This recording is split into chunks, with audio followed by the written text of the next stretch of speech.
respectivamente, desde el lugar en donde nos estén escuchando. Les damos la bienvenida a esta nueva sesión de Macrohistoria y el Mundo Actual. Hoy vamos a tener el placer de escuchar a dos grandes historiadores del contexto latinoamericano que nos van a estar acompañando en esta sesión llamada Violencia en América Latina en el marco de la Guerra Fría Global.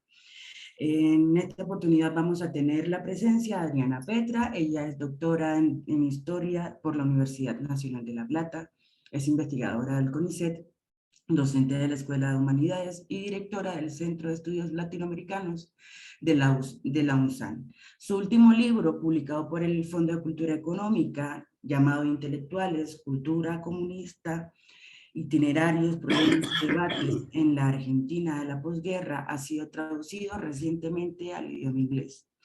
Y también vamos a tener la oportunidad de conversar con Rafael Rojas. Él es licenciado en Filosofía por la Universidad de La Habana y doctor en Historia por el Colegio de México. Actualmente pertenece a la Academia Mexicana de la Historia. Se especializa en Historia Intelectual. Su última publicación, Árbol de las Revoluciones, Ideas y Poder en América Latina, esboza un recorrido de las ideas revolucionarias en América Latina durante el siglo XX. Hoy íbamos a tener la participación de Sofía Mercader, pero ella en este momento se encuentra realizando trabajo de parto, así que desde la distancia le vamos a estar dando la mejor energía para que su bebé nazca en las mejores condiciones y que en posibles próximas oportunidades, ya que se encuentre restablecida su salud y su tiempo de maternidad también nos pueda acompañar. Entonces, sin más, le doy la palabra a Andrea para que ella siga con su presentación. Muchas gracias, Lilia. Me permito entonces también felicitar a Sofía de una vez y darle la bienvenida a Rafael, a Adriana. Gracias por acompañarnos en esta sesión, que es la tercera de nuestro ciclo y en donde tendremos entonces la oportunidad de platicar sobre intelectuales y violencia en América Latina durante la Guerra Fría Global. Me permito empezar por delinear un poco sus investigaciones sobre intelectuales, revoluciones, izquierda y Guerra Fría, para después pasar al diálogo que nos concierne.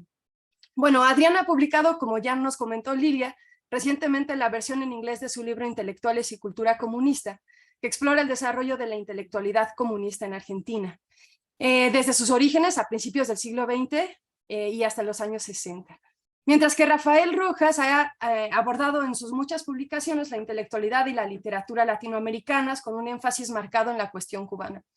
Es decir, ambos son expertos en esa conjunción particular que se da en América Latina y bueno, cabría la pena preguntarnos si todavía existe esa tradición hoy en día entre intelectuales, cultura, de izquierda, revoluciones y el contexto global, en específico en la Guerra Fría. Así entonces nos gustaría comenzar preguntándoles cuáles son estos hitos temporales y geográficos que delimitan esa conjunción particular que se da en América Latina y cuál es su especificidad latinoamericana dentro del contexto global de disputa entre pues lo que en digamos la historiografía tradicional se comenta como entre el bloque soviético y el estadounidense. Entonces, eso, ¿no? Me gustaría pues comenzar a platicar un poco sobre si piensan que hay algo particular, algún momento que define con más fuerza esa conjunción de intelectuales e izquierda en la región y si tiene la intelectualidad de esta región ciertas características específicas. No sé, empezaríamos con Adriana, si te parece bien, Adriana, y seguimos. Buenos días, buenas tardes. Nosotros estamos aquí en Buenos Aires al mediodía, en la hora del almuerzo. Agradezco mucho la invitación, a Andrea y a todo el equipo de Macrohistoria, este proyecto tan tan lindo y auspicioso que arrancaron hace relativamente poco tiempo, pero que no para de crecer. Agradezco la invitación a compartir este espacio con Rafael Rojas, que es, digamos, una referencia indiscutida en todos estos temas que vamos a tocar hoy, así que bueno, una alegría estar acá. Y bueno, voy a ver, intentar decir algunas cosas como para empezar a charlar, diría yo, ¿no? Y acerca de esta pregunta, tú, Andrea, sobre la especificidad, ¿no? Digo que es una pregunta muy latinoamericana, ¿no? Digo, sí, hay algo específico en América Latina. Y hoy la podemos pensar en relación a la cuestión de los intelectuales y su relación con las izquierdas, o en términos más generales con la política. Bueno, yo diría que, digamos, en América Latina efectivamente hay una larga tradición de letrados en el siglo XIX, intelectuales en el siglo XX, de, podríamos decir, élites cultivadas, que efectivamente han ocupado un lugar en la formación de las naciones latinoamericanas, en muchos casos en la estructuración de sus formas estatales, y en el siglo XX, sobre todo, como intérpretes o pesquisadores de una pregunta que permanece, que vuelve, ¿no? Que siempre está ahí latente, que es la pregunta acerca de qué es América Latina, ¿no? La pregunta por la identidad. Y quizás podríamos pensar que si hay algo que puede distinguir a ciertos tramos del pensamiento latinoamericano y el papel de los intelectuales en América Latina, quizás sea la pregunta por la propia existencia de algo así como América Latina. En este sentido, yo creo que el momento de la Guerra Fría me parece un episodio, un periodo, si bien particular, me parece que es un periodo que tiene sus particularidades, por supuesto, como ha sido trabajado por colegas especialistas en estos temas, entre ellos el propio Rafael, pero digo, me parece que también es un episodio, o lo pensaría así, de una tradición más larga, ¿no? Que quizás se eclipsa más hacia los años 90. ¿Qué quiero decir eso? Que me parece que los intelectuales latinoamericanos, en sus diversas inflexiones nacionales, porque ahí también tenemos la cuestión de que no es lo mismo, los espacios nacionales de actuación de los y las intelectuales son diversos, aún perteneciendo a una misma región, ¿no? o aún queriéndose parte de una identidad latinoamericana, son muy diversos, ingresaron a las disputas de la Guerra Fría jugando cartas que ya conocían, diría yo. En particular la carta del antiimperialismo. En su particular forma de antinorteamericanismo, ¿no? Desde las izquierdas latinoamericanas, sobre todo las comunistas, que quizás, perdón que hable de lo que más conocen, entraron a las disputas de la Guerra Fría anudando una agenda global, en este caso la agenda de la Unión Soviética, que básicamente rondaba en función de su propia defensa y existencia, ¿no? Contradicciones, pero también redes y relaciones latinoamericanistas y antiimperialistas de más larga data. Dejaría acá para ver qué piensa Rafael. Vale, sí, buenísimo. Entonces, espacios, identidad, antiimperialismo, agenda global, más o menos. Ok, de acuerdo, sí, Rafa. Sí, bueno, primero muchas gracias por invitarme a conversar hoy sobre este tema tan importante y que está en plena efervescencia historiográfica. Como sabemos, en los últimos años ha habido una nueva promoción de estudios históricos sobre la Guerra Fría en América Latina, entendiendo ese capítulo latinoamericano de la Guerra Fría como parte de la historia de la Guerra Fría global, en la línea, ¿verdad?, que abrieron autores como Odd Westad, y en la que han trabajado yo creo que con mucha eficacia, colegas como Vanni Petiná, Eric Soloff, Thomas Field, Tanya Harmer y Patrick Iver específicamente en el tema que nos atañe aquí, que es el campo intelectual latinoamericano durante la Guerra Fría. Yo empezaría suscribiendo lo que acaba de decir Adriana, y es que la Guerra Fría se vivió con especial intensidad en América Latina y especial intensidad en el campo intelectual, al punto que podemos decir que durante la Guerra Fría se reformula, se redefine el latinoamericanismo o la identidad latinoamericana. Es decir, toda la historia de la región, desde las guerras de independencia en el siglo XIX o las luchas entre liberales y conservadores, hasta los grandes hitos de los que voy a hablar ahora de la Guerra Fría, se repensó y se reescribió al calor de aquellos conflictos. Ahora, como en todo el tercer mundo, es decir, como en toda la Guerra Fría global y específicamente el sur global, el conflicto binario, el conflicto bipolar en América Latina adoptó diversas formas que no son idénticas a las que partían, digamos, el eje este-oeste que predominaba en Europa. Es decir, hubo una serie de desplazamientos, ¿verdad? Tanto de las derechas como de las izquierdas que hay que tomar en cuenta en el contexto propiamente latinoamericano. Preguntaban por los hitos. Yo creo que sé que siempre hay un problema aquí de periodización. Hay autores que piensan que no se debe adoptar la partición convencional o tradicional del arranque de la Guerra Fría en los años posteriores a la Segunda Guerra Mundial, año 48, 49, 50, y que tampoco se debe aceptar pasivamente el cierre de la Guerra Fría en el 89 con la caída del muro de Berlín o en el 92 ya con la desintegración final de la URSS. Pero yo me voy a atener a la, digamos, a la definición tradicional, y yo diría que en América Latina, si pensamos en hitos de la Guerra Fría, en primer lugar hay que poner sobre la mesa las revoluciones.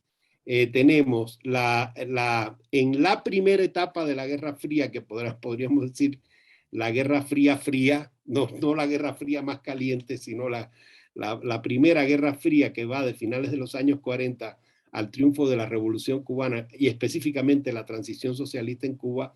Tenemos varias revoluciones ahí. Tenemos la Revolución guatemalteca ya en curso desde el periodo de Juan José Arévalo, y que se radicaliza con Arbenz y que produce uno de los grandes episodios, me parece, de la Guerra Fría, que es el golpe contra Arbenz en Guatemala, y la intervención de Castillo Armas y la CIA.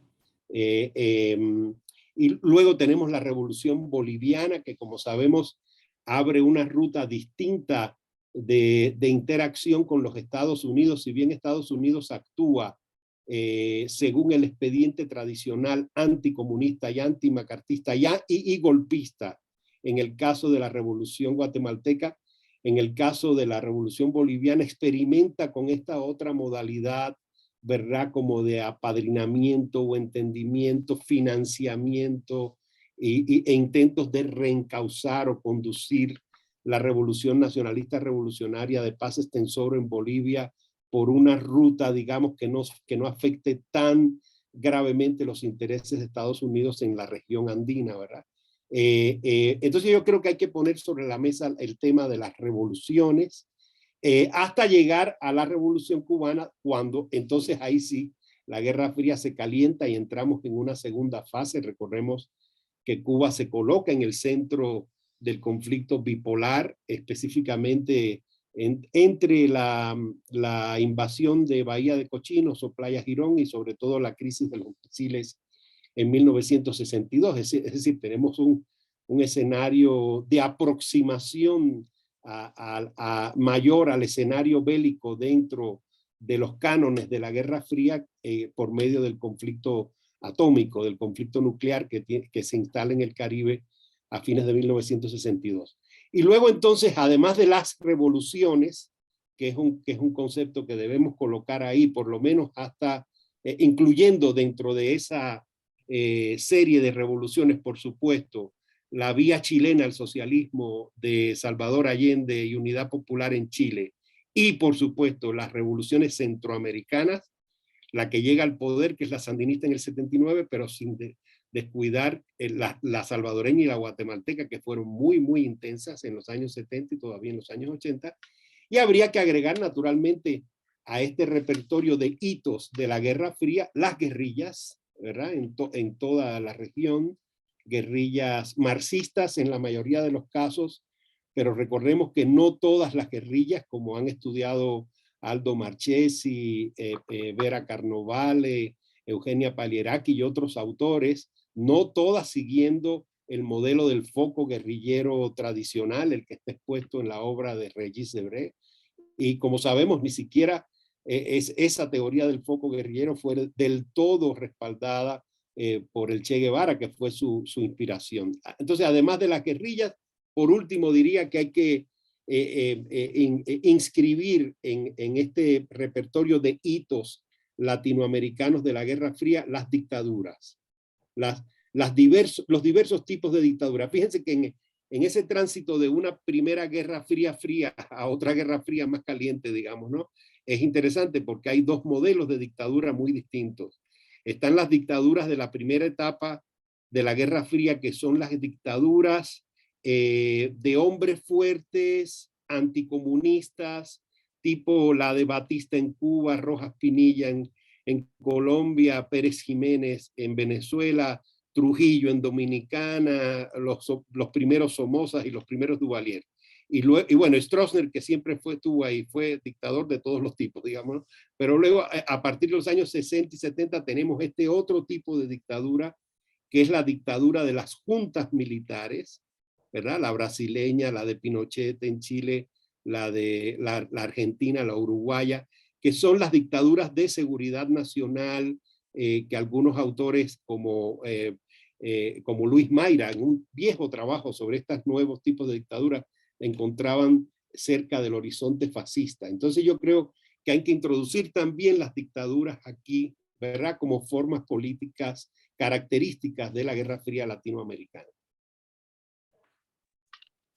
Adriana, no sé si quisieras aquí rebotar con lo que tú dijiste. No, estoy completamente de acuerdo con el exhaustivo recorrido que ha hecho Rafael, y lo que estaba pensando mientras lo escuchaba en estos hitos que bien señaló, y como digo, estoy de acuerdo, el modo en que revoluciones, guerrillas, dictaduras, ¿no? Interpelaron al espacio intelectual.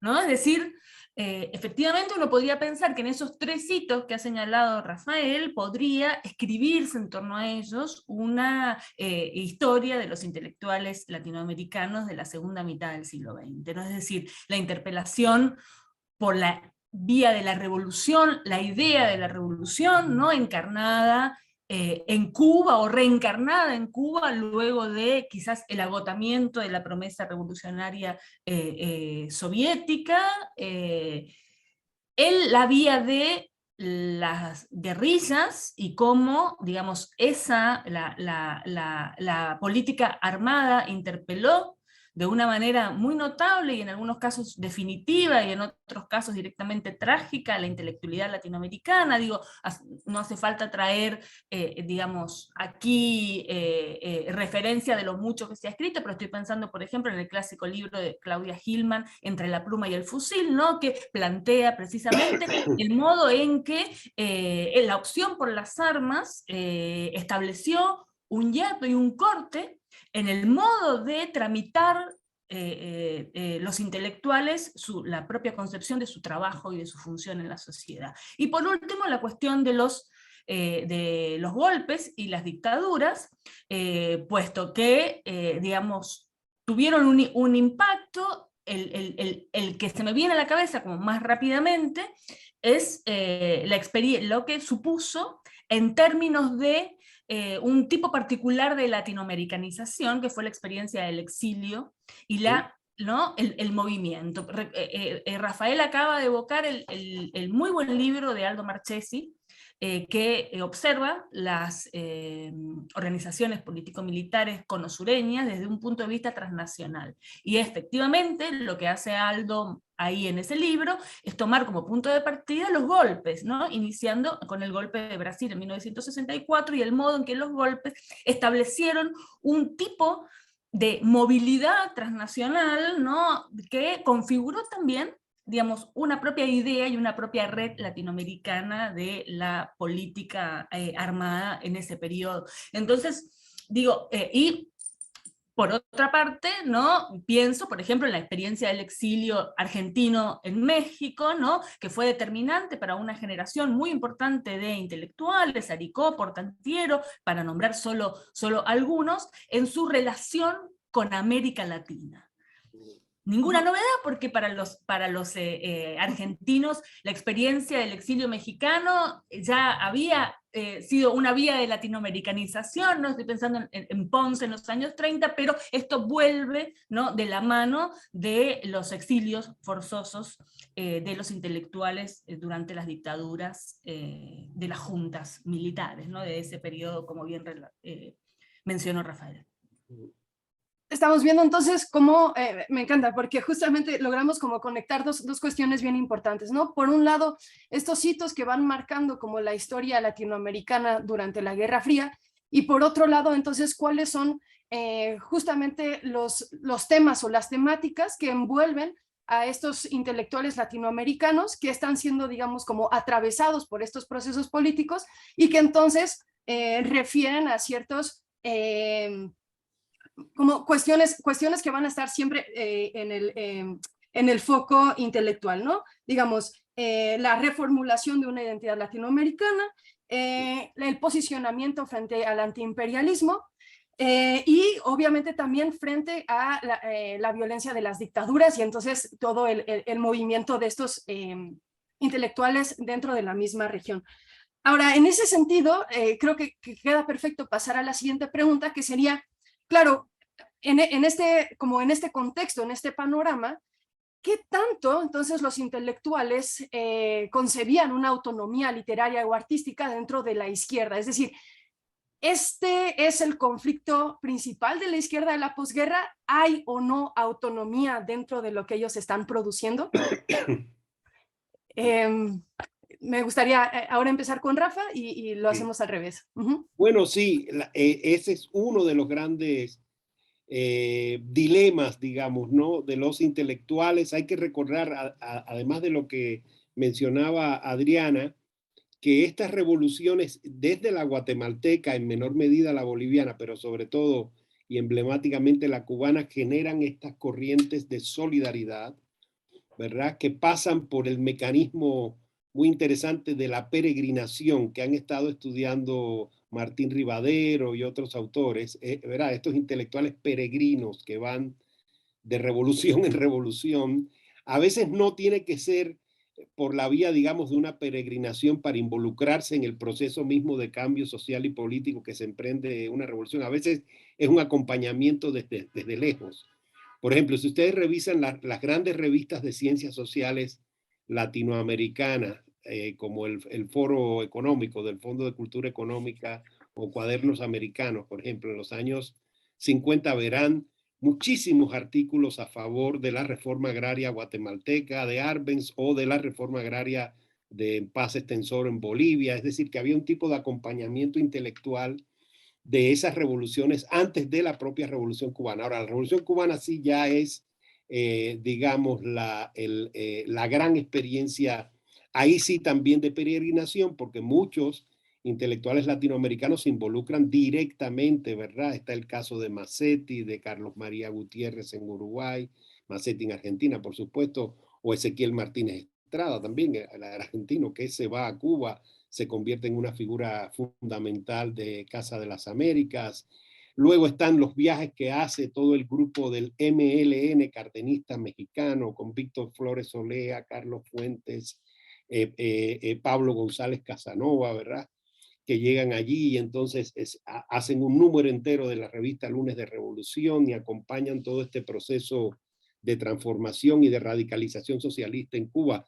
También están los casos, como sabemos, de grandes intelectuales europeos, ¿verdad? Como Jean-Paul Sartre o Simone de Beauvoir, que van, o C. Wright Mills, igual Frank en Estados Unidos, que se interesan tanto en el caso cubano. Pero claro, de esas peregrinaciones sale un testimonio en efecto de solidaridad, de fascinación, de entusiasmo con el cambio revolucionario que hay que seguir. Ahora, el dilema, como decía Andrea, es ese. O sea, son todos estos grandes escritores, también artistas, músicos, cineastas, ¿verdad? Que hacen suyo el proceso cubano y el cambio en Cuba, pero en algún momento tienen que tomar una posición sobre qué implica en términos de sus poéticas o de sus estrategias estéticas un compromiso político tan fuerte con el socialismo cubano. Y hay, como sabemos, grandes debates sobre eso, sobre autonomía estética y o compromiso político, en el que se destacan algunas posiciones.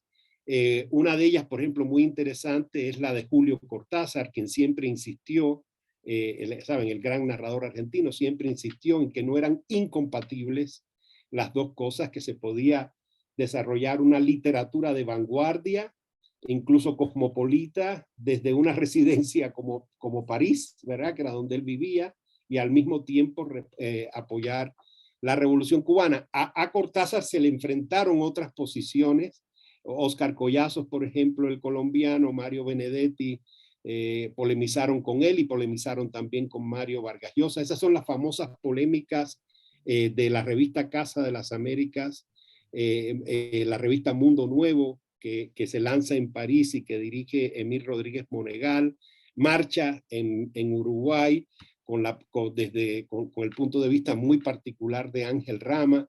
Todas esas polémicas entre Rodríguez Monegal, Rama, Roberto Fernández Retamar, Casa de las Américas, pasan por ahí.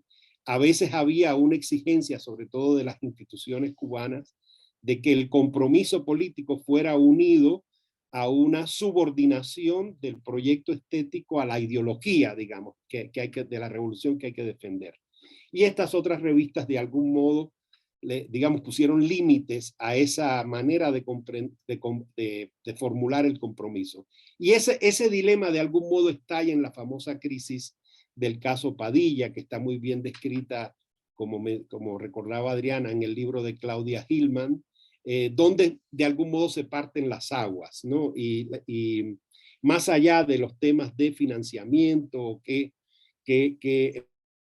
o sea, qué ideología estuviera predominando en una u otra posición, lo que atraviesa toda la crisis es, otra vez, el derecho a la crítica del intelectual revolucionario, los límites de la autonomía estética e intelectual dentro del propio compromiso. Es decir, qué tanto podía tolerarse la crítica a elementos autoritarios, vamos a llamarles así, o burocráticos del socialismo cubano, sin abandonar la causa propia del socialismo y el respaldo a la revolución cubana, específicamente a una revolución, como sabemos, hostilizada desde los Estados Unidos. Entonces, para muchos de estos intelectuales, incluso para Mario Vargas Llosa o Octavio Paz, que fueron los que más se destacaron en la crítica, digamos, al sistema cubano, siempre hubo un intento de mantener o preservar esa solidaridad contra la hostilidad de los Estados Unidos. Sin embargo,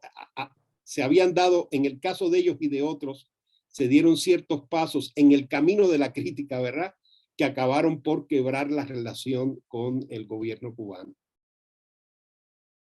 Interesante, porque se conecta un poco con como cierto miedo, ¿no? De no tener una libertad estética que se había visualizado un poco en la Unión Soviética después de la Revolución Rusa, ¿no? Creo que eso también está ahí presente en el imaginario de los intelectuales. Adriana, seguimos con tu respuesta.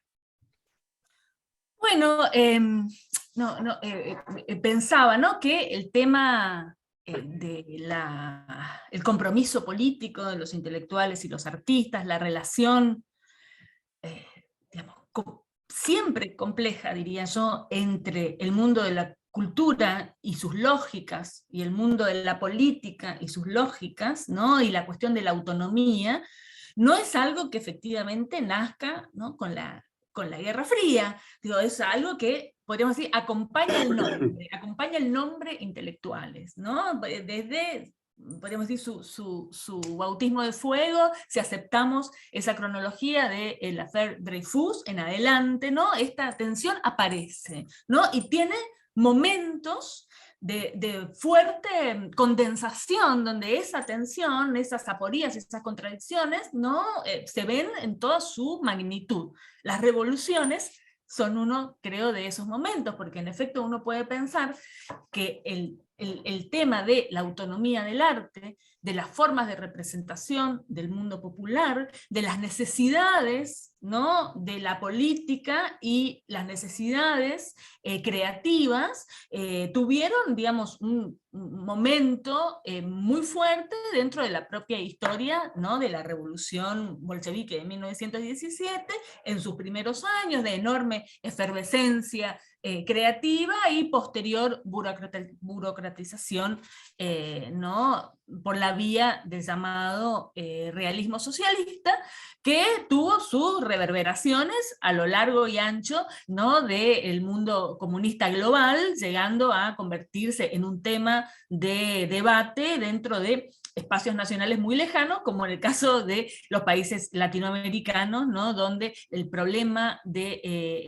las formas de representación realista, ¿no? involucraba no solo una cuestión estética, sino también una cuestión política y una concepción de la literatura. Es decir, literatura para qué o para qué sirve la literatura, ¿no? Y en este caso una idea pedagógica de la literatura, ¿no? Es decir, la literatura como forma de transmisión de un mensaje que a priori debe ser comprensible. Son debates largos, apasionantes, y que en el contexto, ¿no? de la Guerra Fría, y en particular para retomar, ¿no? el caso cubano, se reactualizan fuertemente, me parece, primero bajo la forma de una promesa, ¿no? Es decir, bueno, digamos, efectivamente yo creo que hay también ahí un momento donde la posibilidad de revolucionar la política, revolucionar también las artes, aparece como una posibilidad de articulación, una conjunción. Y luego eso va, ¿no? por la fuerza de las cosas, separándose y provocando lo que había sido un toque de reunión de la intelectualidad latinoamericana, aunque no solo, ¿no? La Revolución Cubana hace que muchos intelectuales europeos vuelvan, a veces por primera vez, la vista hacia América Latina, ¿no? Ese toque de reunión comience a transformarse en un profundo enfrentamiento y una partición que va a tener su particularidad en cada uno de los países, pero que va a ser, digamos, determinante del tipo de relación que desde entonces se va a pensar entre el mundo intelectual y el apoyo en este caso Cuba, pero no solamente, es decir, la idea de alguien que, habiendo ganado un prestigio en el mundo de las artes, de la literatura, de la ciencia, decide apoyar un proyecto político, un proyecto revolucionario, ¿no? Y a veces para eso se le solicita poner su propia producción al servicio de una lógica que no es estrictamente intelectual. ¿No? Me parece que es un problema que excede a la Guerra Fría, pero que las lógicas tan maniqueas de la Guerra Fría, en algunos aspectos, ¿no? Explicita de una manera dramática. Claro, no es que la cultura como un espacio de conflicto, digamos, o disputa ideológica sea nuevo en el siglo XX o en la Guerra Fría, eso ya se había dado en el siglo XIX, pero frente a la lógica de la Guerra Fría misma, entonces este espacio cultural como un lugar de disputa, pues entonces se enfrenta a la idea de libertad contra compromiso revolucionario, ¿no? Como libertad artística, estética y compromiso revolucionario. Y es ahí donde entonces pues hay grandes conflictos, ¿no? Y estos como hitos específicos en donde a veces unos intelectuales se suben, digamos, al tren de la revolución y de repente se van bajando, ¿no? Conforme van viendo cómo ese conflicto se va desarrollando, como comentaban por ahí con el caso Padilla, entre otros. Y me parece que además es un conflicto también muy actual, porque actualmente también nos preguntamos, ¿no? Los intelectuales, entonces, ¿qué papel tienen? ¿Deberían de dar su opinión política sobre la actualidad o no? ¿Deberían de estar alejados? Creo que eso es algo que también nos atraviesa incluso ahora en la postguerra fría y frente a una efervescencia latinoamericana que es evidente, creo que en todos los rincones de la región. Rafa, no sé si quieras comentar esto último o nos pasamos a la siguiente pregunta. Si quieren pasemos a la siguiente pregunta, que me parece que está relacionada, ¿verdad? Sí, perfecto, sí. En realidad la siguiente pregunta es específica sobre la Revolución Cubana, pues este es como un fenómeno que se inscribe justamente dentro de la Guerra Fría, tiene una influencia fundamental en la intelectualidad de izquierda. En la región latinoamericana y, como bien lo anotaba Adriana, también en otras latitudes, ¿no? Parece que es el momento en donde el mundo voltea a ver a América Latina. Entonces, la pregunta es, ¿ustedes caracterizarían como un producto de la Guerra Fría a la Revolución Cubana, o esa perspectiva nos impediría pensar en una especificidad de su propio devenir? Y por lo tanto, ¿cómo definirían las relaciones entre la intelectualidad de izquierda latinoamericana con sus tradiciones y sus características específicas y el contexto global después del 59? Bueno, esa pregunta se coloca en el centro de un viejo y no resuelto debate historiográfico sobre los orígenes de la Revolución Cubana. Hay autores que piensan que el curso socialista de la Revolución Cubana fue el resultado de la hostilidad o la presión de los Estados Unidos, es decir, que Estados Unidos llevó a la dirigencia cubana a aliarse con la Unión Soviética y adoptar un modelo marxista-leninista desde el momento en que se enfrenta por medio de acciones y reacciones a la reforma agraria cubana del año 59 o a las nacionalizaciones de los años 60. En ese sentido, en esa hipótesis historiográfica, no voy a mencionar nombres, pero son bastante conocidos los autores, en esa hipótesis historiográfica, la Revolución Cubana sería un producto típico, digamos, del mundo bipolar, ¿verdad? Porque su curso, su cauce ideológico y político estaría ligado, ¿verdad?, a ese conflicto bipolar. Al tener Cuba, digamos, que elegir entre dos bandos en pugna a nivel mundial. Yo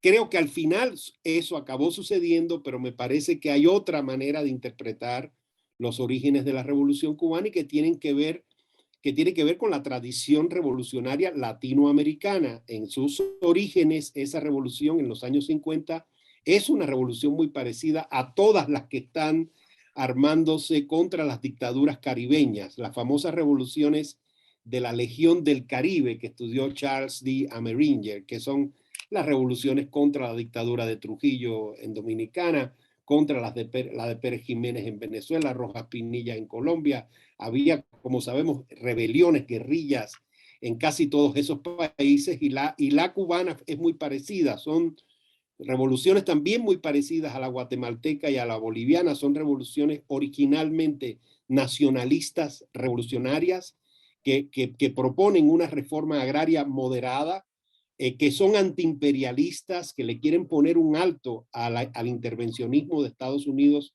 específicamente en la región, en Centroamérica y el Caribe, pero digamos que estarían más colocadas en la estela o en la tradición de la Revolución Mexicana y específicamente del cardenismo, que en la acción u orientación de los partidos comunistas, que ha estudiado muy bien Adriana. Hay algo curioso y es que hay una participación muy limitada, limitadísima, yo diría, del Partido Comunista de Cuba en la Revolución Cubana desde sus orígenes.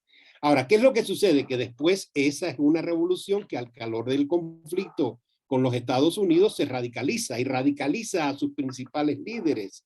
Y sus principales líderes, yo creo que viven una transformación en términos de su conciencia, ¿saben? Que es la famosa tesis de Tzvi Medin, el gran historiador, ¿verdad?, judío de la Revolución Cubana, que habla de una transformación de la conciencia revolucionaria en Cuba, por la cual esa dirigencia y buena parte de sus seguidores en la sociedad cubana, en efecto transita a una visión marxista-leninista de la sociedad y del Estado.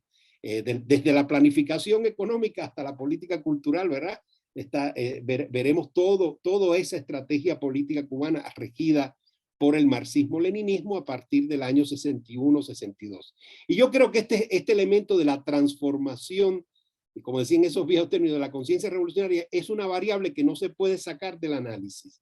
Es decir, porque si no, entonces la interpretación de la Revolución Cubana sería meramente geopoliticista, ¿es verdad? Sería, entonces, como Estados Unidos no le dio la oportunidad a Cuba de algún tipo de interacción, entonces Cuba se fue a la Unión Soviética. Entonces, claro, es una ruta historiográfica, pero a mí no me parece suficiente. Ahora, la pregunta va por el camino digamos, de cuál sería, además de esto que preguntaba Andrea, de cómo entender la interrelación entre la Revolución Cubana y la Guerra Fría. Luego está otra vez el tema de la relación de los intelectuales, y ahí yo diría que debemos abrir un poco el arco y no concentrarnos únicamente en el caso de la relación de los artistas y los escritores, sino tal vez traer a la discusión toda esa aproximación que hay de científicos, economistas, técnicos, de la izquierda occidental a Cuba. Por ejemplo, están esas cartas muy interesantes del grupo de la News de Eric Hobsbawm, que todos se interesan en Cuba. Thompson incluso llega a escribir para que le den un puesto de asesor en el Instituto Nacional de la Reforma Agraria en la isla, porque él quería irse a Cuba a tratar de ayudar en el tema de la reforma agraria. Al final, Hobsbawm sí llega a viajar y Ralph Miliband viajan también. Hay un congreso de intelectuales de la izquierda occidental muy interesante que se llama el Congreso Cultural de La Habana de 1968, donde participan muchos de los pensadores de la New Left. Hobsbawm estuvo allí, pero estuvo el francés René Dumont también, que era un agrónomo, socialista francés. Bueno, ya mencioné el caso de C. Wright Mills, de Sartre, y yo creo que, pero está también Arnaldo Orfila, por ejemplo, el gran editor argentino, mexicano, ¿verdad?, del Fondo de Cultura Económica del siglo XXI, interviniendo también allí en ese congreso del 68. Y fue muy interesante porque la tesis que predominó ahí fue la tesis gramsciana del intelectual orgánico, que se mezcló en varias intervenciones en el Congreso Cultural de La Habana con un posicionamiento muy fuerte a favor de la descolonización y el panafricanismo, con lo cual la Revolución Cubana también abría sus puertas a la relación, ¿verdad?, con la descolonización y los movimientos revolucionarios y de liberación nacional en Asia y África. Yo creo que eso es interesante para pensar la Revolución Cubana dentro de esto que llamamos el sur global.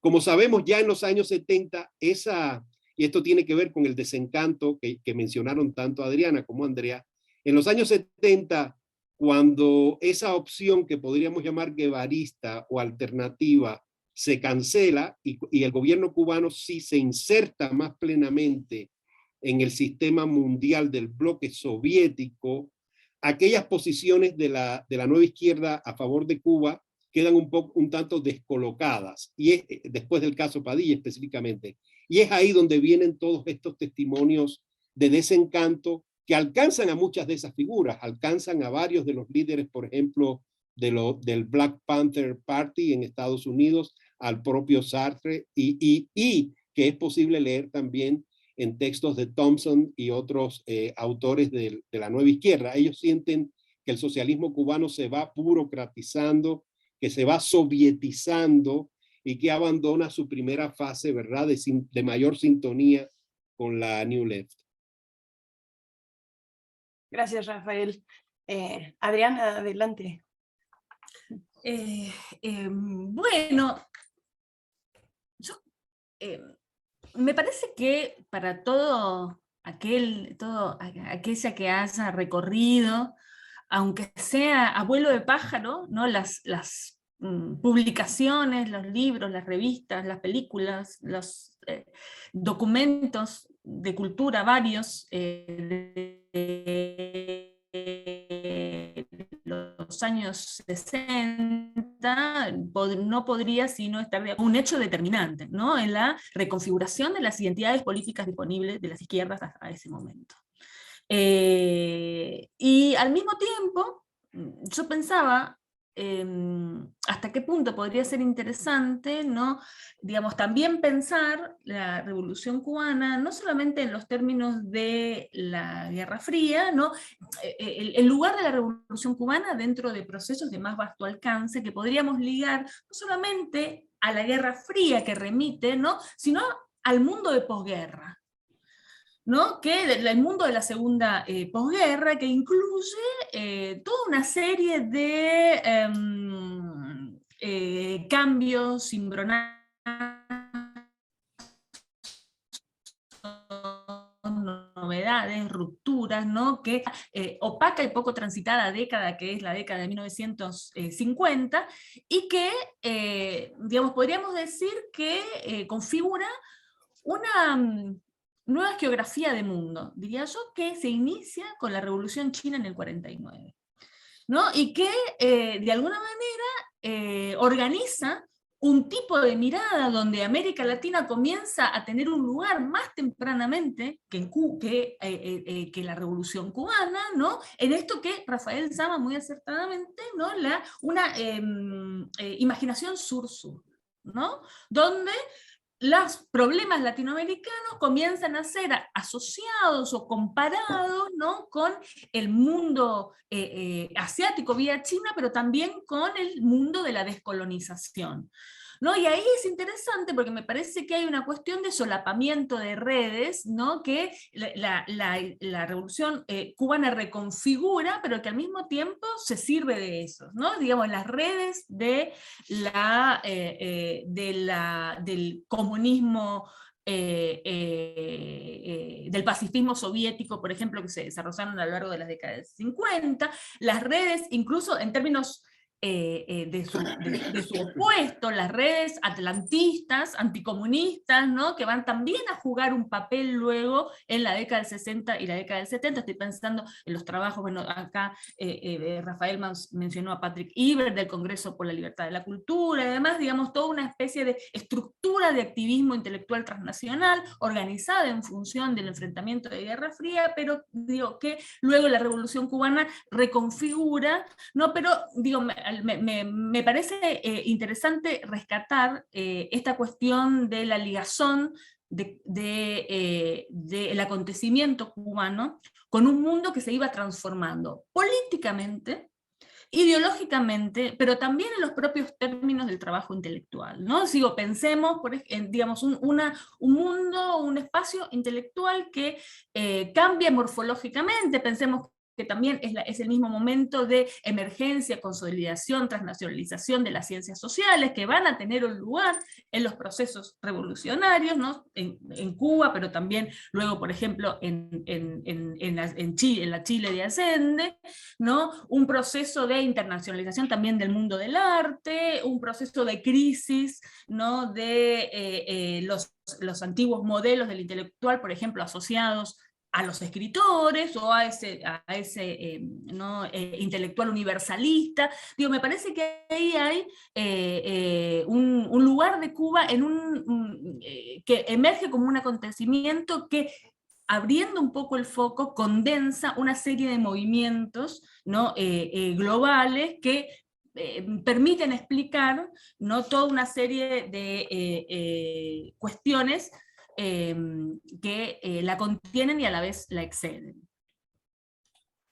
Sí, me parece importante entonces, como para nuestro público, de alguna manera delimitar o esclarecer más bien que cuando hablamos de intelectuales de izquierda, esa izquierda es un abanico muy amplio, ¿no? O sea, no estamos hablando de intelectuales de izquierda necesariamente comunistas, ¿no? Estamos hablando de un panorama amplísimo, porque incluso pensando solamente en los comunistas, pues ellos, al menos en el caso que yo más conozco, que es el chileno, tienen una postura bien crítica hacia la Revolución Cubana, ¿no? No es que estén necesariamente de acuerdo con la Revolución Cubana, y el propio Pablo Neruda será muy claro con esto.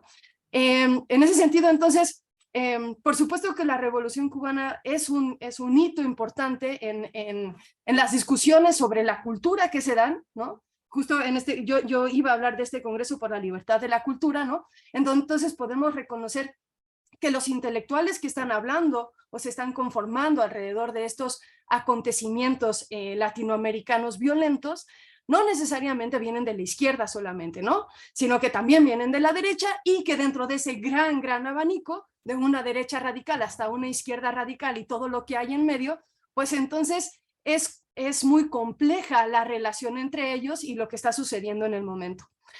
A esto me gustaría solamente añadirle la importancia que va cobrando el tercermundismo desde antes de la Revolución Cubana, ¿no? Es decir, todas estas posturas, tal vez más a partir gubernamentales, que tienen que ver con ciertos vínculos sur-sur, que plantean una forma diferente de pensar la dicotomía este-oeste o la dicotomía comunismo-capitalismo, que justamente nos hacen pensar entonces en la variedad que hay también en las posturas de estos intelectuales durante este periodo.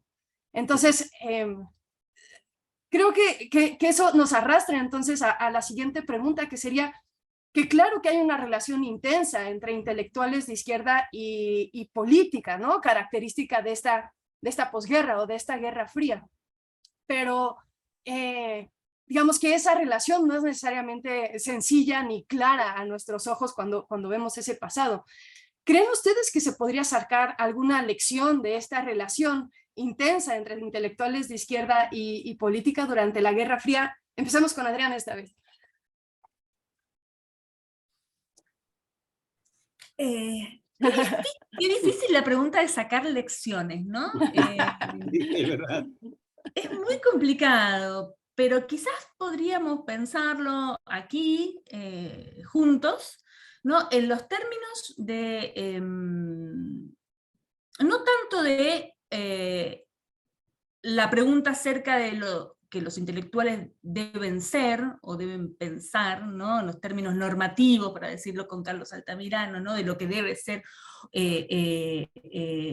un intelectual, en este caso, frente a ¿no? experiencias políticas intensa, como fueron ¿no? las revoluciones, como fueron los golpes de Estado, como fueron los procesos de violencia política, pero sí quizás podríamos pensar que más que lecciones podríamos incitar a la necesidad de comprender. Digo, me parece que es muy importante comprender las revoluciones y el lugar de las izquierdas en el siglo XX, comprender el modo en que las promesas revolucionarias muchas veces devinieron en experiencias de gobierno que se alejaron de aquel núcleo emancipatorio original, porque si no comprendemos va a ser muy difícil poder pensar en el lugar de las izquierdas para el futuro. Y me parece que en el contexto actual, donde casi la necesidad de repensar modelos alternativos al capitalismo y el orden del mundo en el que nos toca vivir aparece como una cuestión, diría casi de vida o muerte, si pensamos en los términos ¿no? del desastre ecológico y de lo que está sucediendo, es necesario comprender estas experiencias políticas, es necesario comprender el modo en que suscitaron adhesiones y rechazos y el papel que jugaron ¿no? en una larga saga de la lucha por la emancipación y por la igualdad y por la justicia social, ¿no? Para simplemente tener un punto de partida para hacer lo que creo que nos surge hacer, que es pensar alternativas al presente realmente dramático en el que vivimos. Sí, es difícil la pregunta porque nos apela directamente. Sí, mira, yo pensando en estos temas que yo he estudiado sobre los años 60 y 70 en la relación entre Cuba y los intelectuales y la izquierda occidental, no solo la latinoamericana, y como bien decía Adriana, tampoco únicamente la occidental, sino ya a nivel sur-sur, de la Cuba y el sur global, ¿no? En un momento, digamos, tan álgido de la descolonización, yo diría que hay lecciones positivas y negativas. De la primera etapa, sobre todo de los años 60, la lección que dejan muchos debates aquellos y ciertas corrientes, por ejemplo, como el guevarismo, es que es preferible entender los procesos revolucionarios en un sentido global, evitar el excepcionalismo. Por eso el Che Guevara, por ejemplo, era muy insistente en el famoso mensaje a la tricontinental, en el tema de que Cuba formaba parte de un proceso revolucionario global y repasaba, ¿verdad?, en Asia, África y las distintas guerrillas latinoamericanas, todos los casos. Por cierto, cuando él hace el mapa de las izquierdas latinoamericanas, destaca el caso de Camilo Torres y de la participación de los católicos. Es decir, que no estaba pensando estrictamente ni siquiera en un tipo de guerrilla marxista como única forma, ¿verdad?, de hacer avanzar la causa de la revolución. Y él mismo, el propio Guevara, en un ensayo más conocido, El socialismo y el hombre en Cuba, habla de la importancia de la crítica, dentro del propio compromiso. Es decir, la presentación de la crítica y compromiso como dos dimensiones excluyentes del vínculo con un proceso de izquierda no aparece en la obra de Guevara ni en la de los pensadores de la nueva izquierda de los 60 que acompañan a la Revolución Cubana. Esas serían, digamos, las lecciones positivas. Ahora, las negativas tienen que ver con los elementos en efecto autoritarios que se van implantando en Cuba desde la persecución de los homosexuales con las unidades militares de ayuda a la producción, las famosas UMAPs, que son campos de trabajo, no solo de reclusión de homosexuales, también de protestantes, católicos, testigos de Jehová, sujetos definidos como antisociales. Hay un estudio reciente académico de Abel Sierra Madero sobre las UMAPs, que es lo más completo que se ha hecho hasta ahora sobre eso, y realmente es espeluznante, vamos, lo que sale de ahí. Y lo mismo podríamos decir ya de la sovietización de los años 70 en adelante, cuando ya sí se instaura un tipo de política cultural bastante cercana al realismo socialista que había mencionado Adriana, y con una serie de elementos de ortodoxia y de intolerancia que estarían, digamos, en el saldo negativo de toda aquella experiencia, ¿no? ¿Puedo agregar? Por favor. Me parece muy importante porque creo que viene muy al caso de un momento que vivimos, que paradójicamente se ha transformado, y quizás yo hablo muy situadamente desde el caso argentino, pero creo que no sería solamente este el caso, de una especie de reprovincialización de la política de las izquierdas y de la visión del mundo. Es decir, lo traigo por esto que decía Rafael de los aspectos positivos. Yo creo que estamos en un momento de un muy bajo internacionalismo de la visión de los intelectuales y de los movimientos progresistas y de izquierdas, en un amplio abanico, ¿no?, digamos, de identidades políticas, donde de alguna manera es muy difícil, a pesar de que vivimos en un mundo muy interconectado, poder establecer relaciones, poder establecer imaginaciones territoriales, espaciales, políticas, emancipatorias que vayan más allá de las políticas puramente locales que parecen absorbernos por completo. Yo creo que hay una tradición dentro de las izquierdas políticas que debe recuperarse, ¿no?, que tiene que ver precisamente con un aliento internacionalista, con una idea de que de alguna manera nuestros procesos locales y nacionales están imbricados no anecdóticamente con la región y con el mundo, y me parece que es un desafío, digamos, volver a pensar la vida político e intelectual en los términos de un retorno a formas de internacionalismos.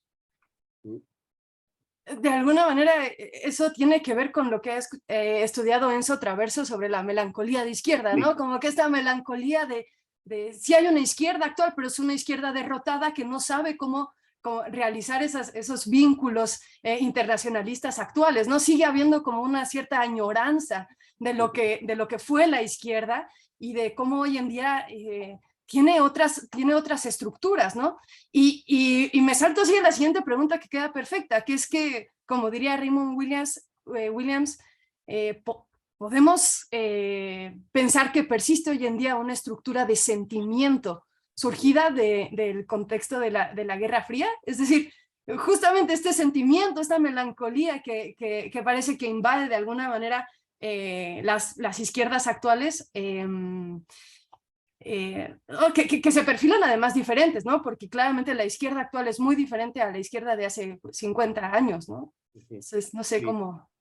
Adelante, sí, muy buena observación esa idea de Raymond Williams sobre la estructura de sentimientos. A mí me parece que eso se relaciona con algo que, siguiendo Spinoza, Remo Bodey llama la geometría de las pasiones. Y es, digamos, en pocas palabras, es el mundo afectivo que determina la memoria de las izquierdas. Ya no hablamos tanto aquí de la historia intelectual y política de las izquierdas, sino de la memoria de las izquierdas vivas en América Latina y los afectos que rodean o marcan esa memoria, ¿no? Y yo siento que sigue pesando mucho ahí el duelo. Es algo que lo dice Enzo Traverso en su estudio, ¿sí?, sobre la melancolía de izquierda. Y me pregunto si el duelo es siempre funcional, si no tiene elementos paralizantes también para una cultura política democrática en América Latina, porque realmente seguirle dando la vuelta al relato de la derrota y de las pérdidas en el pasado nos hace desconocer algo evidente, que es que las izquierdas llevan 4 décadas más o menos actuando en democracia en América Latina, han conquistado el poder varias veces en casi todos los países de América Latina. Ha habido gobiernos de izquierda y son gobiernos de izquierda que gobiernan en democracia, pero siguen cultivando una cultura del duelo y una estructura de sentimientos que remiten, ¿verdad?, a aquellos afectos muy de la Guerra Fría. Uno de los problemas que observo en esa cultura política marcada, digamos, por el duelo, es esto que podemos llamar la iconocracia, que hay una fascinación todavía, hay una gran gravitación simbólica hacia la figura de los grandes líderes, de los íconos, ¿verdad? Hugo Chávez, Evo Morales, Rafael Correa, y la cultura visual incluso de esa izquierda es profundamente iconocrática, le da vueltas a los íconos, ¿no? Cuando no le da vuelta a los íconos, recurre a genealogías fáciles, que es entonces ver a estas grandes figuras, Fidel, Chávez, Evo, como la reencarnación de los próceres de las independencias de las repúblicas de América Latina del siglo XIX, ¿verdad? Bolívar, San Martín, Juárez, con los que no tienen nada que ver, porque aquellos eran los fundadores de repúblicas liberales del siglo XIX, y estos son líderes de revoluciones que en algunos casos se autodenominan socialistas, ¿no? Yo observo, ¿verdad?, grandes problemas, incluso meramente podríamos decir de lenguaje, grandes problemas lingüísticos en ese discurso de legitimación de buena parte de las izquierdas actuales. Sin embargo, hay elementos, me parece, alentadores en los nuevos movimientos sociales, en los que lo hemos comprobado en los más recientes estallidos sociales, con el nuevo protagonismo que tienen las mujeres, los afrodescendientes, los jóvenes, que traen consigo otro repertorio de valores y otra estructura de sentimientos, ¿verdad?, pero que todavía tendría que cristalizar en grandes estrategias de cambio en la región. Adriana, adelante, por favor. No, estoy completamente de acuerdo con el análisis que hace Rafael y estoy también de acuerdo en ciertas dificultades de aunar, ¿no?, ciertas tradiciones, como son la de los experiencia de los gobiernos progresistas, ¿no? De primera, segunda ola en la región, ¿no? Los nacionalismos populistas, ¿no? O izquierdas nacionalistas, con estas agendas y relatos de pasado que mencionaba Rafael, y su articulación con una serie de demandas provenientes del movimiento de mujeres, de los feminismos, de las identidades racializadas y sobre todo, diría yo, de la agenda de los ecologismos y los movimientos medioambientales. Me parece que ahí hay un núcleo problemático, ¿no? Porque de alguna manera un núcleo problemático que pone sobre la mesa esto que decía Rafael, ¿no? Una relato de legitimación hacia el pasado, organizado sobre determinados hitos y lenguajes, y una imposibilidad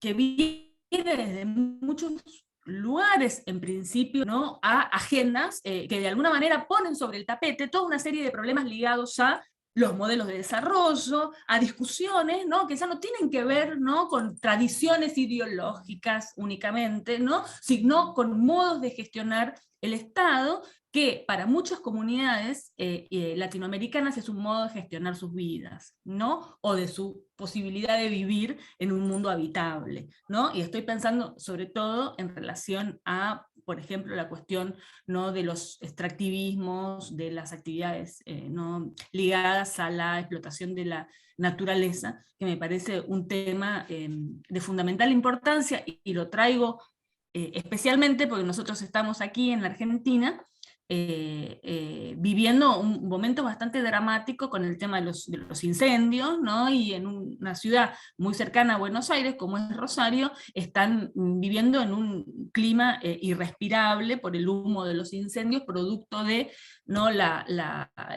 Toda una serie de cuestiones, pero que de alguna manera vuelven a la imposibilidad, ¿no? del Estado argentino actual de poder controlar, ¿no?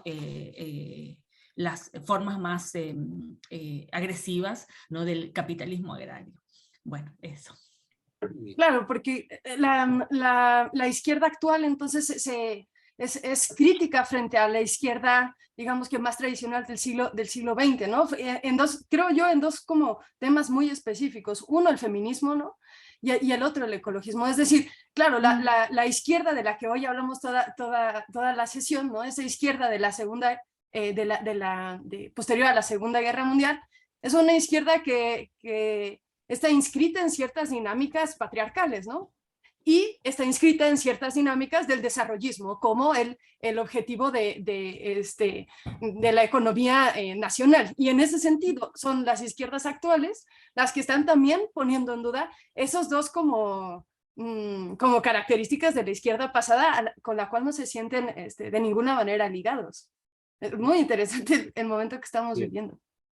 Sí.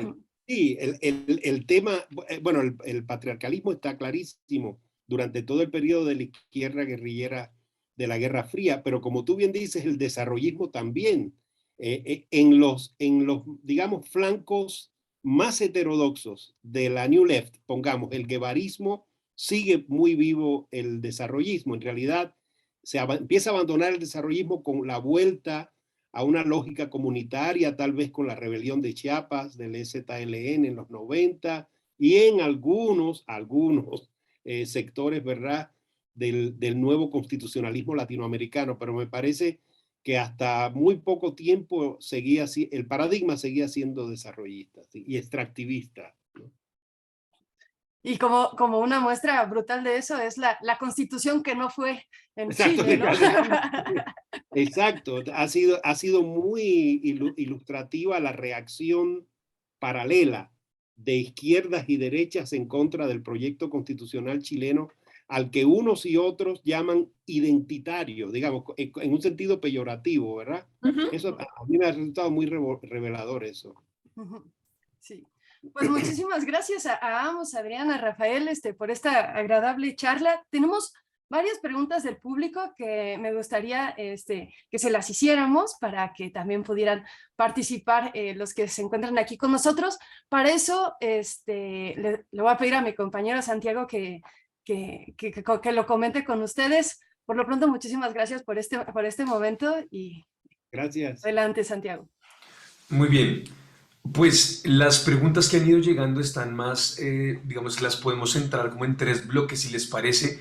El último bloque, 3 bloques temáticos, el último tiene varias preguntas. Entonces, vamos a comenzar con una, digamos que está como contenida en un solo tema para que podamos comenzar. Entonces, dice, ¿qué opinión les merece a ambos o qué opinión tienen sobre la creciente tendencia de estudios sobre la Guerra Fría cultural y los trabajos que insisten en el estudio de intelectuales anticomunistas y sus fuentes de financiamiento? Esa para que comenten y pasamos a un siguiente bloque de temas. No sé si Rafael entonces quisiera comenzar. Bueno, sí, yo diría que hay una corriente historiográfica ya anterior, más vieja, que insiste mucho en las fuentes de financiamiento, específicamente de toda la red de las revistas Mundo Nuevo y Libre, a través del Instituto Latinoamericano de Relaciones Internacionales, el ILARI, y de la Fundación Ford, que como es sabido eran brazos, digamos, ¿no?, de la guerra cultural de la CIA entre los años 50 y los años 70. También ahí, por supuesto, intervienen tienen que ver los estudios sobre el Congreso para la Libertad de la Cultura y otras iniciativas por el estilo. Eso yo creo que ha sido constante ese enfoque desde los propios años 60, es decir, desde el momento de aquellas guerras culturales de la Guerra Fría. Pongo el ejemplo del libro clásico de Francis Stoner Saunders, ¿verdad?, que es el emblemático, ¿verdad?, de aquello.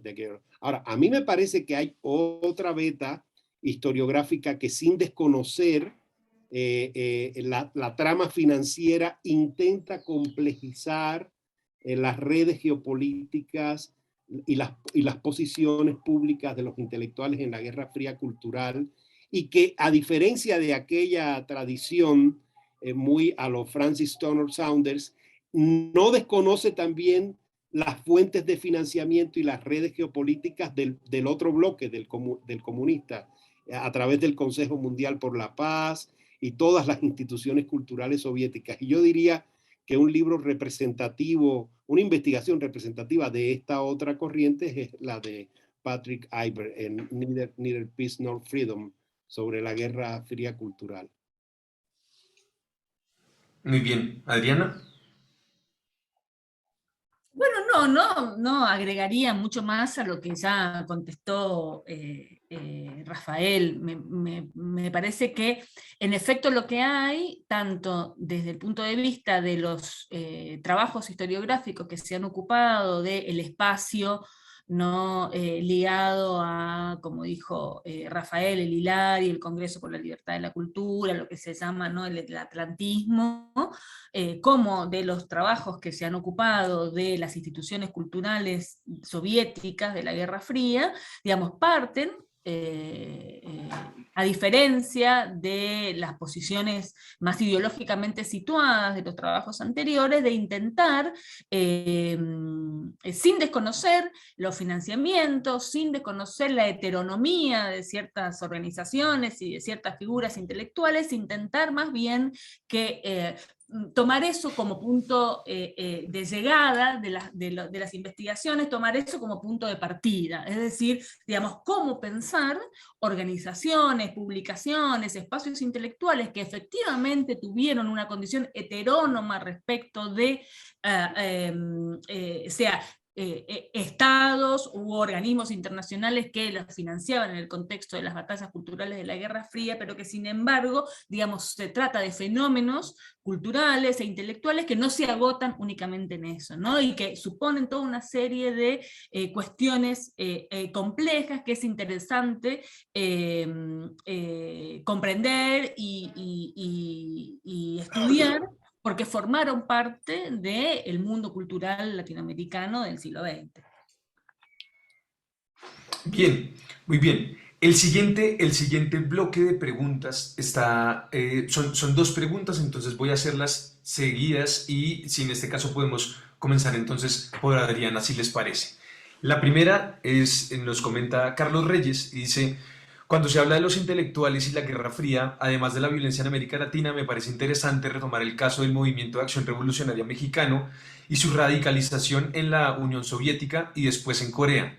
Viene la pregunta: ¿se puede considerar a los estudiantes formados en países socialistas como intelectuales? Al existir una pugna por los técnicos y la formación ideológica, creo que sería pertinente rescatar este aspecto del periodo discutido. Bueno, si entendí bien la pregunta, va por el lado, ¿no?, de la definición de lo que es y no es un intelectual, que es una pregunta de nunca acabar, diría yo, ¿no? Es decir, ¿qué queremos decir cuando decimos intelectuales? Que supone toda una serie de decisiones analíticas, pero que esconde, toda pregunta por un intelectual tiene un trasfondo ético, es decir, ¿quién merece el nombre de intelectuales? Si intelectual es aquel que, digamos, interviene públicamente en nombre de grandes causas, o también pueden ser intelectuales aquellos, por ejemplo, técnicos, profesionales, ¿no?, que desarrollan su trabajo en el mundo de los saberes expertos. Me parece que en el caso de lo que menciona Carlos, de los estudiantes que se formaron en las distintas organismos y escuelas soviéticas a lo largo del momento, digamos, en el post-estalinismo, ¿no?, durante la década del 60 y 70, efectivamente muchos de esos cumplieron luego funciones expertas y, digamos, no veo por qué no podríamos llamarlos intelectuales, porque en definitiva la definición de qué es un intelectual depende de nuestras preguntas de investigación, depende de aquello que querramos, digamos, delimitar como objeto de estudio, y no es una definición a priori, a no ser que estemos pensando en una definición normativa o ética de aquello que debe ser o no un intelectual. Pero efectivamente, si apostamos a una definición más sustancialista, digamos, de lo que es un intelectual, y pensamos que intelectual es aquel que cumple funciones intelectuales, el trabajo para hacer respecto al estudio, ¿no?, de los intelectuales en el siglo XX, los intelectuales ligados, por ejemplo, a la experiencia soviética, se amplía grandemente, porque en efecto, digamos, no solamente aquellos que apoyaron, pensemos, ¿no?, en la Unión Soviética o en Cuba, además, fueron escritores, ensayistas o artistas. Hubo ingenieros, maestros, médicos, técnicos de todo tipo que de alguna manera, digamos, no, se formaron o pusieron sus saberes expertos al servicio de un proceso revolucionario o al servicio de un Estado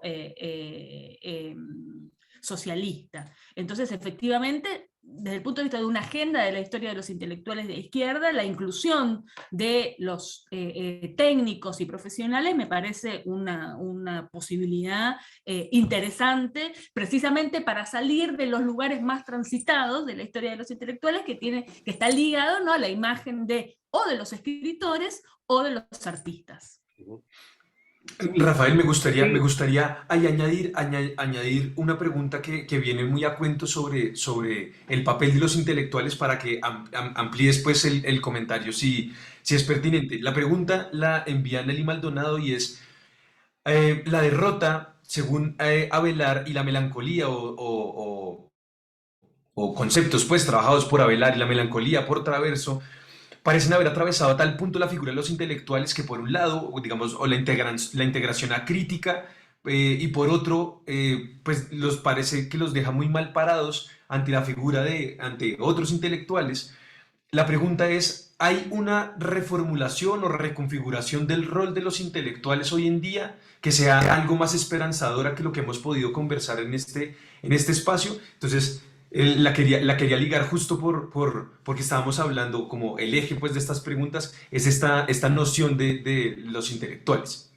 Bueno, está muy difícil de responder la segunda pregunta, voy a intentarlo, pero me quería decir que me parece muy pertinente e interesante la pregunta de José Carlos Reyes. Yo no conozco que nadie esté trabajando el mar actualmente. Sé de estudios que se están haciendo sobre la Liga 23 de septiembre y las guerrillas de Lucio Cabañas, de Genaro Vázquez, es decir, que hay un nuevo interés evidente en la historiografía mexicana por los movimientos guerrilleros de los años 60 y 70.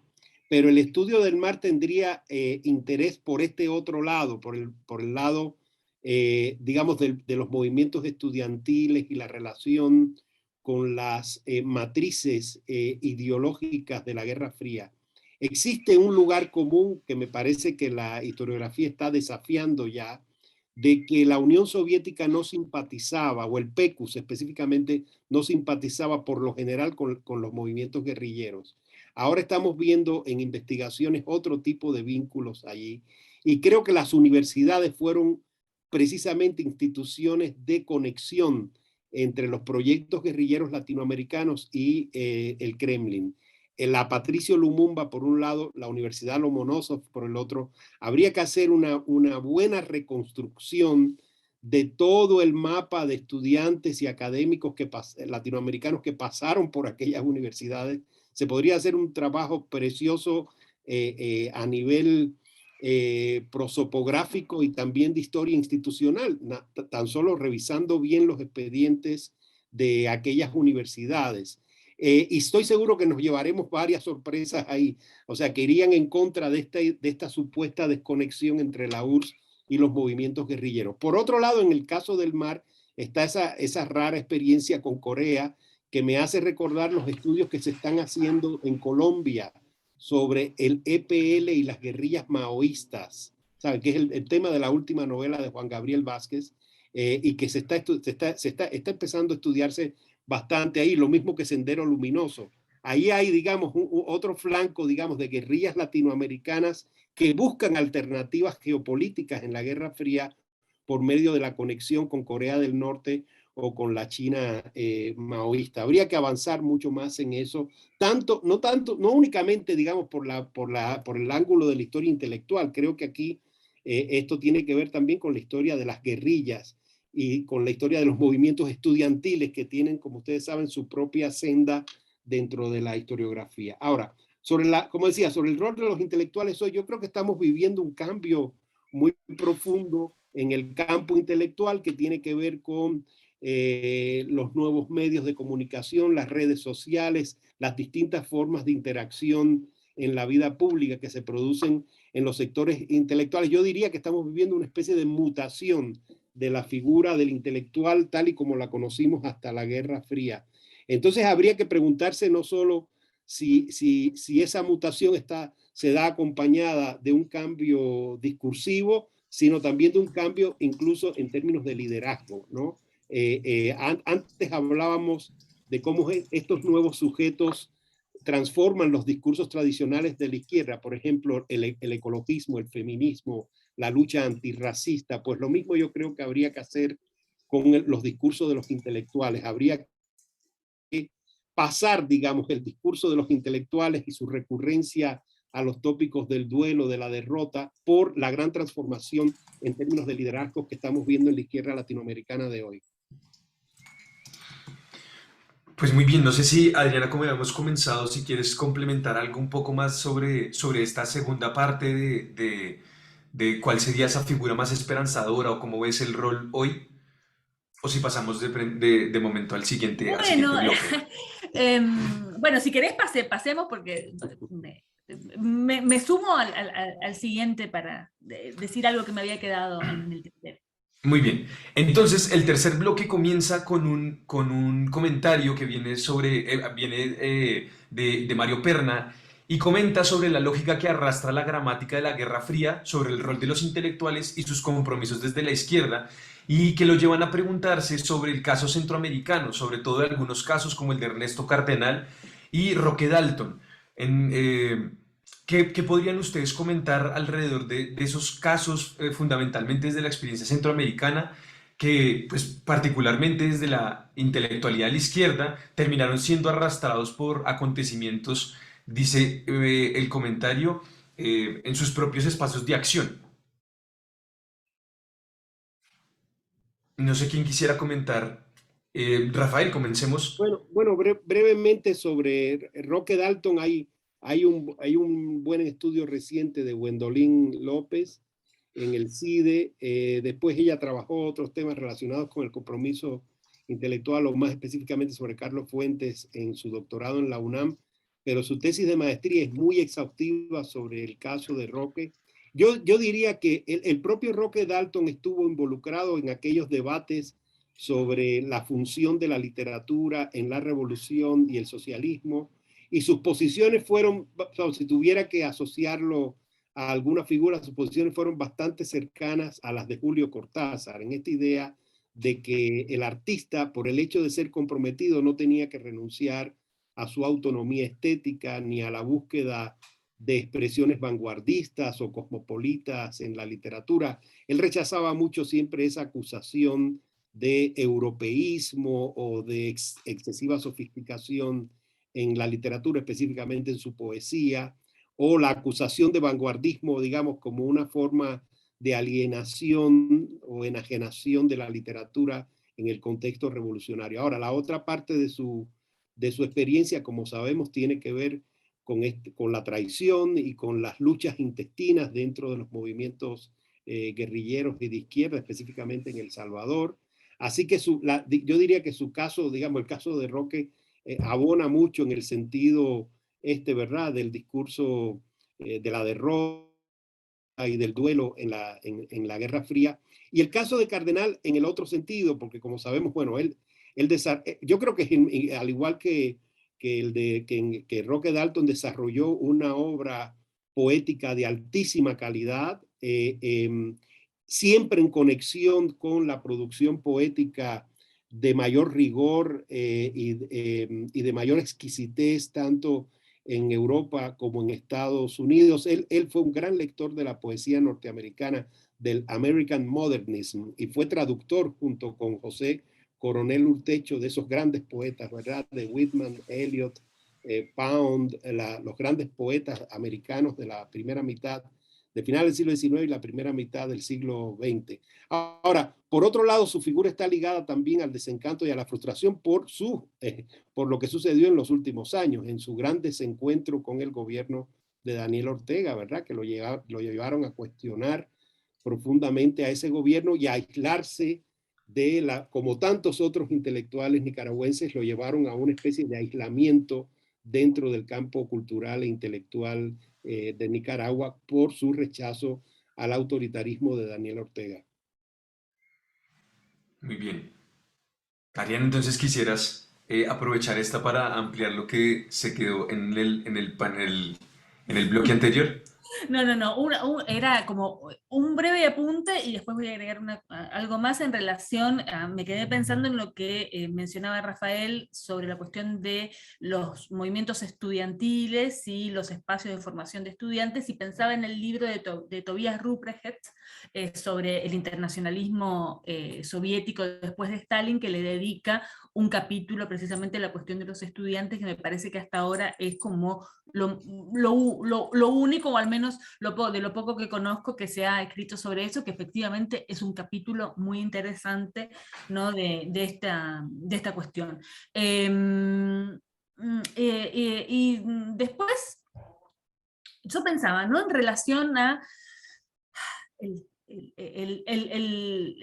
la posibilidad de salir de los legados o de las lecciones de la Guerra Fría, y el modo en que transcurrió la vida intelectual durante ese momento, que efectivamente tuvo mucho que ver en muchos casos con la cuestión de la ausencia de libertades democráticas, ¿no?, en muchos de los países latinoamericanos, con todas las consecuencias que eso tiene para la vida intelectual. Y pensaba al mismo tiempo en la pervivencia de un tópico que estructuró de alguna manera el sistema de identidades durante el periodo de la Guerra Fría, con consecuencias a veces muy específicas para muchos intelectuales, no solamente aquí en América Latina, sino también, por ejemplo, en los Estados Unidos, que tiene que ver con el anticomunismo. ¿No? Y me parece que si hay algún legado, aunque paradójico, ¿no? El momento de la Guerra Fría, es la pervivencia de un anticomunismo sin comunismo, podríamos decir, ¿no? El anticomunismo como un motivo ideológico muy persistente, muy estructurante de formas de intervención política actual ligadas a lo que se llama las nuevas derechas, ¿no? Hablamos recién del caso de la Constitución que no fue, y uno podía ver en muchos de los discursos, ¿no?, que atacaban la Constitución por una posición más reaccionaria, ¿no?, la idea de que era una Constitución comunista o del rechazo, ¿no?, al comunismo. Lo estamos viendo también en Brasil, en el caso de, por ejemplo, el acto que encabezó Bolsonaro con motivo de los 200 años de la independencia de Brasil, donde la gente que iba ahí, ¿no?, estaba ataviada, ¿no?, con mensajes, ¿no?, anticomunistas que remitían a un lenguaje que, digamos, podríamos decir perimido, que es el lenguaje de la Guerra Fría, ¿no? Entonces esa plasticidad y esa maleabilidad, ¿no?, del discurso anticomunista y cómo pervive y retorna fantasmalmente, ¿no?, como algo que aparece nuevamente ante nuestros ojos y que constituye también un desafío que yo creo que nos obliga a salir de la melancolía, ¿no?, que es decir, qué hacer con el avance, ¿no?, de las opciones de derecha radical, qué hacer con lo que algunos autores han llamado microfascismos, qué hacer con un aumento, ¿no?, de la violencia de la mano del aumento de las desigualdades y de las imposibilidades de los propios gobiernos progresistas de ir más allá, ¿no?, de algunas medidas que a veces simplemente, digamos, mejoran la vida de ciertos sectores de la población, pero están lejos de transformar estructuralmente ciertas cuestiones. Entonces me parece que ahí la salida de la melancolía, digamos, parece necesaria en función de aquello que se muestra, y no solamente en América Latina, como un momento muy dramático. Muy bien. Creo que entonces podríamos pasar a la última pregunta, y nos remite esta pregunta también a un momento muy específico del diálogo, y es justo a raíz de esto que estaba retomando Adriana, que es importante, y es esta dicotomía o esta tensión entre los intelectuales, de la figura de los intelectuales entre la pluma y el fusil. Y el comentario viene por parte de Mario Montero, y habla sobre que a raíz de este contexto en el que estábamos compartiendo, que ese mismo tema fue el central tratado en el Simposio de Escritores realizado en Costa Rica en 1972, de justamente el compromiso intelectual con el cuidado de no caer en el panfleto. Y a raíz de eso surge una pregunta, y es sobre si se pudiera ampliar o si pudieran comentar un poco más sobre la experiencia del Congreso Cultural de La Habana y las repercusiones en los estudios académicos, en eso que en ese momento estábamos compartiendo bueno, la repercusión en intelectuales, pero justo en la academia. Entonces, si pudiera ser el profesor Rafael una ligadura o ampliar un poco más el comentario alrededor de los impactos que tuvo en el estudio ese Congreso Cultural de La Habana. Sí, ese Congreso Cultural de La Habana en los primeros meses de 1968 está unido a algunos de los últimos actos, ¿no?, de política cultural heterodoxa, podríamos llamar, de la Revolución Cubana, en los que tuvo un papel destacadísimo Carlos Franqui, que fue un político cultural muy importante de la primera etapa de la Revolución Cubana. Él fue el director del periódico Revolución, donde se editaba el magazine Lunes de Revolución, que dirigía Guillermo Cabrera Infante. Y Frankie, en sus últimos años en Cuba, impulsó primero algo que se conoce como el Salón de Mayo, que es una gran muestra de artes visuales vanguardistas en Cuba. Él rescató a los pintores abstractos, por ejemplo, que comenzaban a ser atacados por la ortodoxia marxista más de corte realismo socialista, que decía que el arte abstracto era un arte degenerado, decadente, ¿verdad?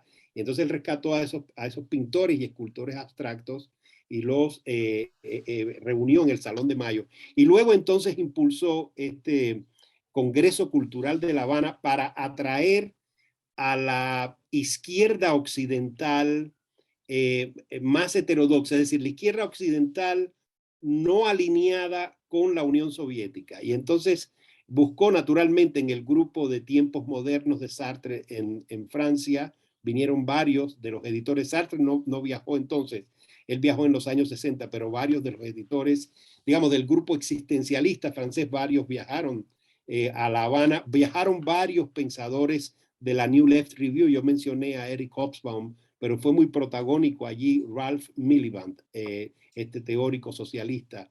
Fueron también latinoamericanos, ¿verdad?, de muy diversas corrientes. Yo mencioné el caso de Arnaldo Orfila, pero bueno, allí también estuvieron varios de los escritores y pensadores del boom, de la nueva novela latinoamericana. Y la tesis fundamental de ese Congreso Cultural de La Habana fue el de la defensa de la autonomía crítica del intelectual bajo la revolución y el socialismo. Y se usó mucho el término de intelectual orgánico de Gramsci en varias de las ponencias. Por ejemplo, Ambrosio Fornet, que fue un teórico y crítico cultural cubano, utilizó el término de intelectual orgánico, insistiendo en que el intelectual orgánico, entendido a la manera de Gramsci, no establecía una relación acrítica con el poder, sino que tenía como una de sus funciones criticar la burocratización, la intolerancia, ¿verdad?, la censura bajo el socialismo. Eran ideas muy, muy parecidas a las que había manejado el Che Guevara en su gran ensayo El socialismo y el hombre en Cuba, donde él decía que el intelectual bajo el socialismo no podía ser un dócil asalariado del poder, sino que tenía que ejercer su voz crítica, ¿verdad?, dentro del socialismo. ¿Qué sucedió? Que naturalmente ya desde finales del año 68-69, esa tesis fue alterada o suplantada en la política cultural cubana por la idea del intelectual como soldado de la revolución y el arte como arma de la revolución. Y eso queda entonces plasmado en el Congreso Nacional de Educación y Cultura de 1971, que no se debe confundir con el Congreso Cultural de La Habana. Ese Congreso del año 71 es el que sí establece, digamos, una contraposición entre arte revolucionario y lo que se llama de distintas maneras revisionismo de izquierda, hipercriticismo. Hay también homofobia en ese documento. Ahí se ataca también la presencia de la comunidad homosexual dentro del campo de la cultura, dentro de la isla. Así que ha quedado esa experiencia del Congreso Cultural de La Habana como uno de los eventos que simboliza la corriente más aperturista, heterodoxa y crítica dentro de la política cultural cubana de los años 60 y 70. Se ha ido recuperando mucho ese fenómeno. El Congreso Cultural de La Habana, se han editado y publicado la mayoría de las ponencias que se presentaron allí, y hay muy buenos estudios de historia de la cultura socialista en Cuba que lo destacan, al igual que algunas publicaciones que se crearon con el espíritu del Congreso Cultural de La Habana, como es el caso de Pensamiento Crítico. Esa es la gran revista de la nueva izquierda cubana que dirigió Fernando Martínez Heredia y que fue cerrada precisamente en el año 71, cuando se produce el giro al marxismo soviético en la política cultural cubana. Muy bien, sobre esta pregunta que era particularmente del Congreso, no sé si Adriana quisieras ampliar no tanto de esas repercusiones, sino de todo el contexto en el marco pues de la producción de estudios académicos. ¿Cómo crees que estuvo más marcado sobre los estudios académicos, no tan concentrada entonces en las repercusiones del Congreso Cultural? Bueno, la verdad que no tendría demasiado que agregar a lo que ya dijo Rafael, que es mucho más conocedor de los temas cubanos que yo, así que no tengo demasiado que agregar sobre el tema. Pero sobre las repercusiones en los estudios académicos a partir de la experiencia de la Guerra Fría más ampliamente. No, pensé que me preguntabas más específicamente sobre el Congreso Cultural de La Habana. No, justo porque iba la pregunta ya de La Habana, para que pudieras ampliar entonces en las repercusiones en los estudios académicos. La cuestión de los intelectuales en la Guerra Fría. Exacto. Bueno, me parece que, en efecto, como ya hemos dicho en varias oportunidades a lo largo de esta conversación, existe una producción reciente bastante importante que ha colocado a América Latina dentro de los estudios globales sobre la Guerra Fría, ¿no? Es decir, en general, o hasta hace poco tiempo, digamos, los trabajos sobre la Guerra Fría digamos, no se centraban o prescindían del espacio latinoamericano, y me parece que hay una camada de investigadores e investigadoras que efectivamente han ingresado a la discusión académica global con el caso de América Latina, ¿no? De la Guerra Fría latinoamericana y de la Guerra Fría en América Latina en sus muy diversos aspectos, y me parece que ahí hay una cantera de trabajos que, digamos, Rafael ya los mencionó, ¿no? Los trabajos de Bani Petinal, los trabajos de Calandre Marina Franco, de Ayber, bueno, no quiero dejar de mencionar, ¿no? a muchos que han trabajado, y que me parece que la entrada por las problemáticas de la Guerra Fría al mismo tiempo resultan insumos para otro tipo, ¿no? de problemáticas ligadas, ¿no? al periodo que se abre a fines de la década del 40, ¿no? y que, bueno, podemos fichar nuevamente con el tema de las periodizaciones, que son controversiales, ¿no? hacia fines de los años 80 y principios de la década del 90, y que abren la puerta para repensar otras cuestiones relacionadas con la historia política de diversos países en particular y de la región, la historia cultural, la historia intelectual, ¿no? la historia de los movimientos sociales, de la violencia política. Me parece que a través del prisma de los estudios de la Guerra Fría puede efectivamente renovarse ¿no? el conocimiento sobre el periodo de la segunda mitad del siglo XX. Bueno, pues muy bien, esas fueron las preguntas. Hay algunas que se quedaron por fuera, intentamos agruparlas lo mejor posible. Sin embargo, los invitamos a que sigan. Esto es una conversación que no termina ahorita, entonces les agradecemos al profesor Rojas, a la profesora Petra, muchas gracias por sus aportes. Terminamos con esto la sesión de las preguntas, pero quédense un momentico más que hay un par de invitaciones. Muchas gracias. Gracias. Profesora Adriana, muchas gracias Rafael Rojas por tan interesante intervención. Ambos han planteado aspectos interesantísimos sobre la intelectualidad durante el periodo de Guerras Frías en América Latina.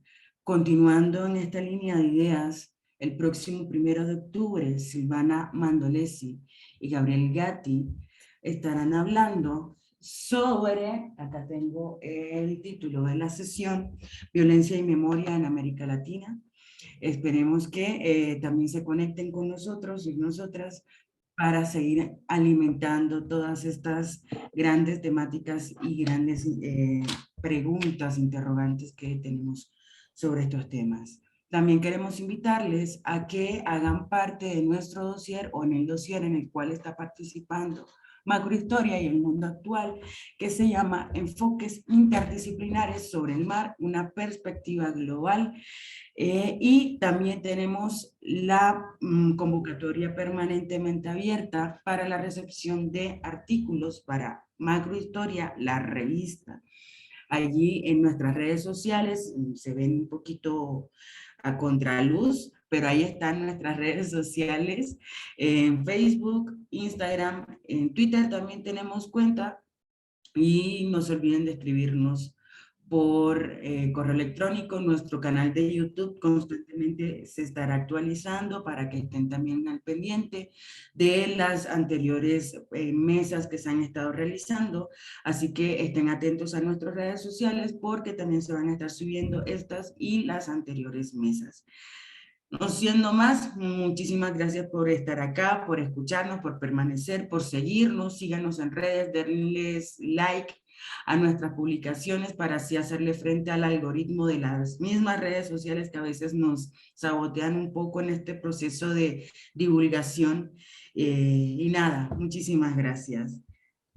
Gracias Gracias. Lilia, Andrea, Santiago.